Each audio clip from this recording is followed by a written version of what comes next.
Hey folks, Rob Dew for INFOWARS.com and PrisonPlanet.tv. I spend a lot of my day talking with the reporters, finding stories on the internet, basically looking around for things out there that we could take, we can hijack, and put our message of liberty and freedom out there.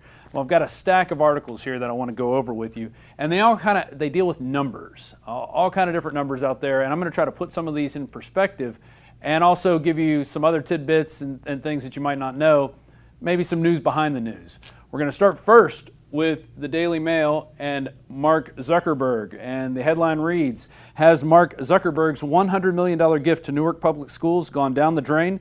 The money's gone, but the standards remain the same. That's right. Back in 2010, Mark Zuckerberg got on the Oprah Winfrey Show with Cory Booker and Governor Chris Christie and talked about, wow, he's going to give $100 million to the Newark Public Schools to help, get them up to standards. Well, let's look at what happened. First off, I have a quote from Vivian Cox Frazier, president of the Urban League of Essex County. She says, and I quote, "Everybody's getting paid, but Raheem still can't read." Nearly 4 years later, the money has run out, having been spent mostly on labor contracts and consulting fees with no noticeable improvement in student performance. And that was a report out of the New Yorker. But what happened was they were paying consultants upwards of $1,000 a day to find solutions to Newark's public school problems. And what were they focusing on? Not education, not what kind of books we're going to give these kids, but public relations, human resources, communications, data analysis, and teacher evaluation.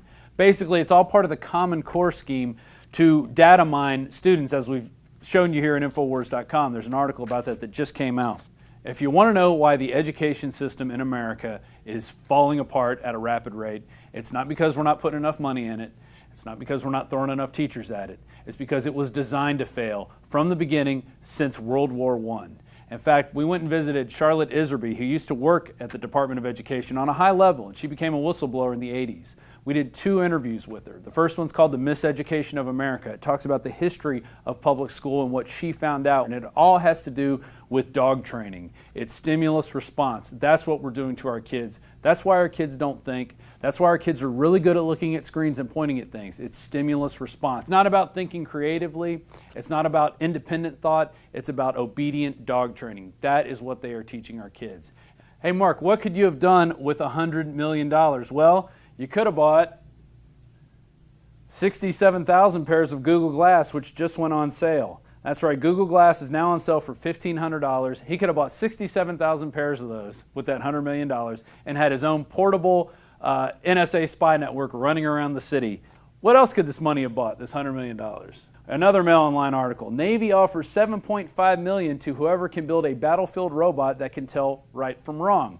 Well, what do you think this battlefield robot's going to do?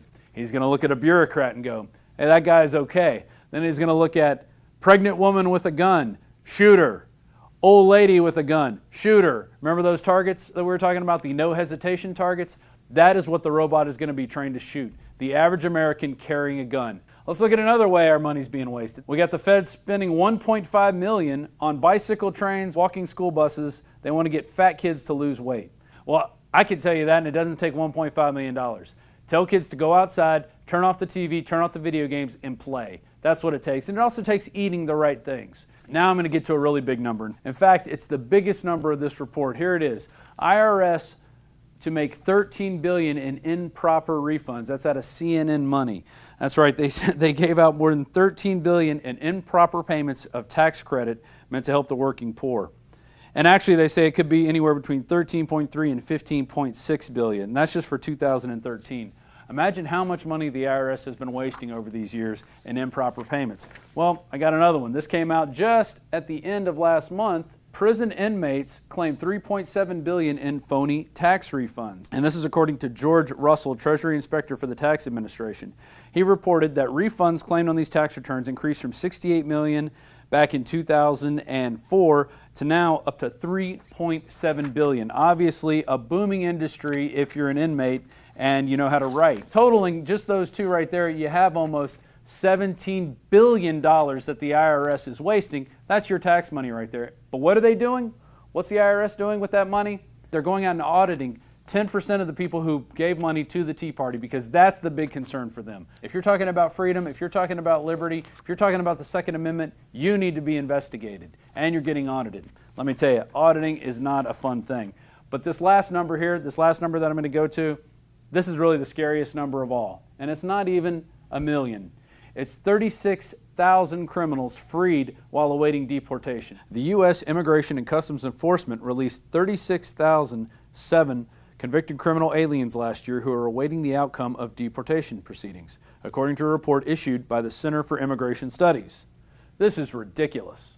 In fact, we have a clip here from today's Alex Jones show, and this is from the Mark Levin show, but we played it on today's show, and this is Chris Crane, ICE Union President, talking about how La Raza runs ICE.